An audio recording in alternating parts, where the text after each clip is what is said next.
Obahi bebre, and Opoku are no ma. They tried to steal.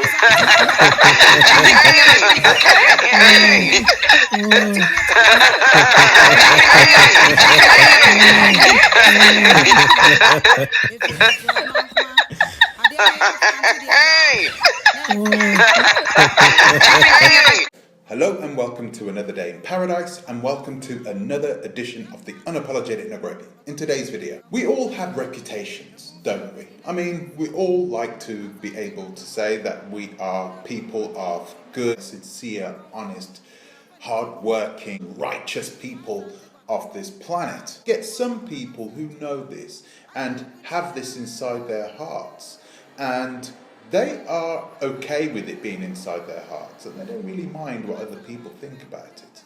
But other people see their reputation as everything, and they are willing to do anything in their power in order to secure their reputation in the eyes of other people. In today's video, we are going to break down two massive nasty lies that were told by Blaxit in this telephone conversation, and we're going to ask ourselves a few questions.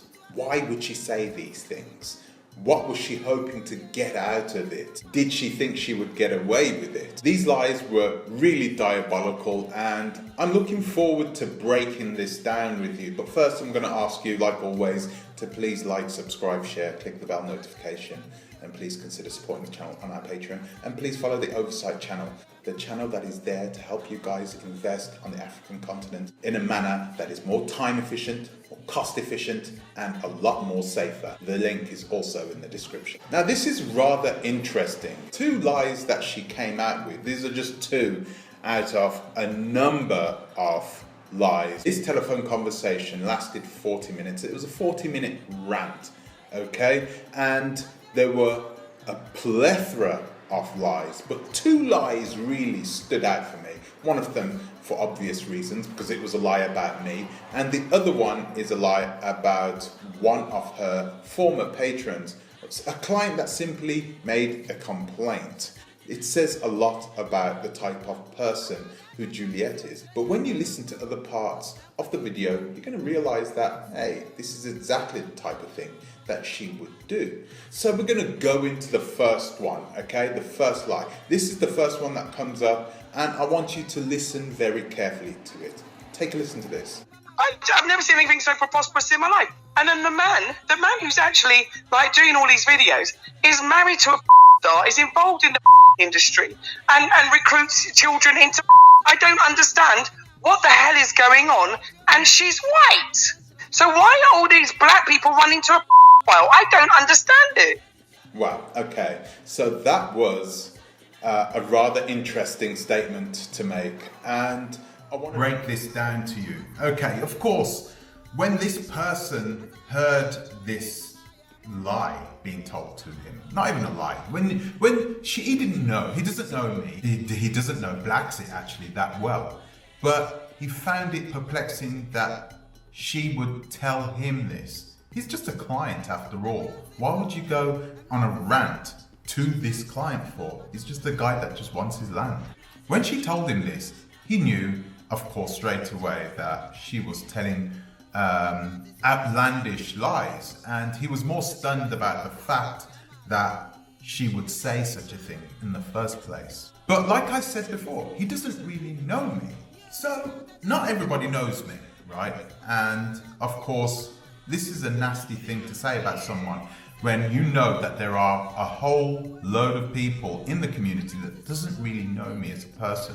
So if you're listening to this lie being told to you, well, how are you going to know it's a lie? It's very interesting to hear the genesis of a rumor being told right at the beginning. And that what you just heard is the genesis. It's the very beginning of somebody making up a vicious, fictitious story about somebody in order for it to proliferate throughout the community, and so that people will see me in a particular way. Okay, that was the whole reason why she did this. all right? I believe anyway. But it's very interesting to hear it for the first time, because I know nobody else has said this. Even Crazy Boyd last night debunked it when it came on the Afrodamas show. So it was openly and absolutely a lie. But what if you still had some doubt? What if you were sitting there and you were like, well, I don't know. Prove to me that this is a lie. How can I prove it to you? Well, take a listen to it again and let me break it down for you.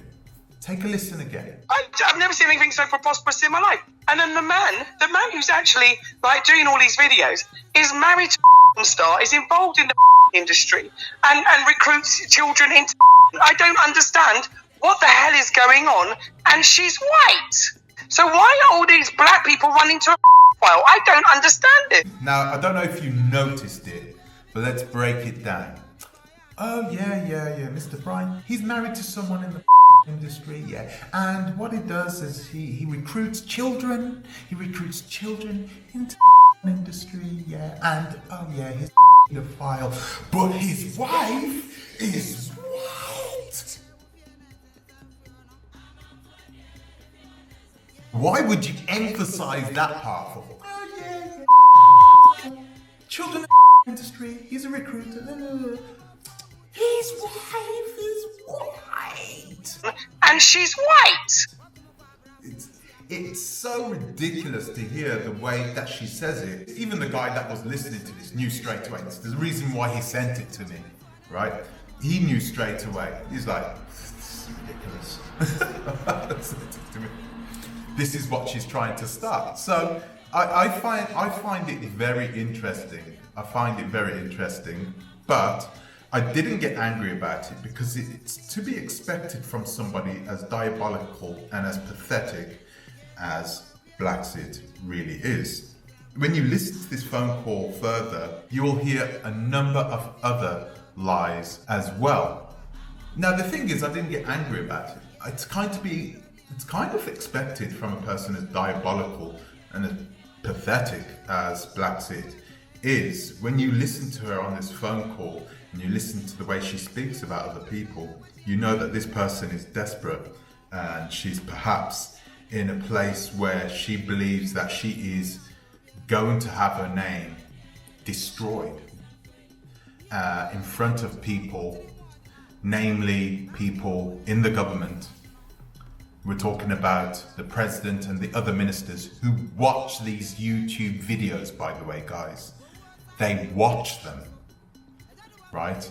So, I don't know if you knew this, but the government ministers in the Gambia were definitely watching during the Art Cafe times. And now that this is all starting to blow up again, it is more than likely that they are watching this situation unfold from their armchairs at home. Well, I really hope that someone from the government is listening, because it's important that they know what type of person that they have on their hands, the type of person who is trying to develop a relationship with them. They are not stupid. They are people in the government, and generally people in the government tend to be relatively intelligent, right? That is the type of person that they are dealing with. I hope that they watch this and realize what is going on. There is another lie that she told, and I think this one is also just planting the seed in order for this lie to hopefully proliferate throughout the community. So there is something there for people to talk about that is bigger than her. I'm not sure if there is something that will be bigger than her. But truly, this is also a diabolical lie. Take a listen to this. So same thing with Samuel Mann with his illegalness. Got his land, registered his land, done his sketch plan, paid his tax. As soon as he stepped over the border, put in a claim to PayPal to get his money back so he could have his land and get the money back. You cannot do that and try to create some fake land papers. You cannot do that. And then want me to sign. Are you joking me? I told him, go and get someone else to witness it. Oh, well, keep your land. I said, all right, I'll give it back to the land agent. You can go back to the land agent when you come back to get your land. All right, do what you want. I don't care. Yeah? As soon as he gets over the border, it was a setup. As soon as he gets over the border, he makes a claim to PayPal. My lawyer writes straight to PayPal to explain that this is fraud and unjust enrichment. So he loses the case. So what does his wife do? The wife, who's a who he met online, by the way, on an online platform, right, who he only spent the longest time with when he was actually here in Gambia, who got held up at the border and also detained at the border for trying to bribe an official. Right? Listen, these people ain't good peoples. You understand? And if it weren't for us, you even got across the border. There you go. Ridiculous. Another absolute fabrication on Blaxit. This is a company, an operating company with customers, and the person who's the head honcho of this corporation is talking like this about clients, making up rumors in order to save her own bacon. This is really vicious, really horrible way of trying to deal with the situation. Definitely not diplomatic. Can you imagine if she was a person in power? She feels like she's in power, but she has zero power. Can you imagine what would happen if she was, say, a government minister or the boss of a huge corporation? Things would go to pot for sure. It's really bad that we are in a situation that we are having to deal with people making up lies like this. But it is to be expected, and this is a warning to you guys. Please be careful with what you hear on YouTube. Clearly, it's not all the truth. And also to the government ministers who may be watching this. If you are watching this, and if you are part of the Gambian government, I implore you to cut all communication off with Blaxit. She is a person who is on the way out. Please don't allow her to drag you down with her. Please, I implore you, please do not do any dealings with this woman. And to any other people of any other African nation, please know who you are dealing with. You are not dealing with the best of us. So guys, what do you think about that? Do you think that Blaxit is a liar herself? Do you think there's any truth in these lies? I'm not even going to ask you that. That's a ridiculous question. You're too smart for that. If you do have any questions or comments, leave it in the comment section below. It'd be really good to hear your opinion on things. So guys, that's it from me for today. I'm going to try and get this out real quickly. I'm going to try and edit it for you for tonight, and then I'm going to get it to you pronto. So thank you for watching, thank you for subscribing, and thank you to my patrons, and I'll see you in the next one. Until the next time, please think twice. Ta-ra a bit.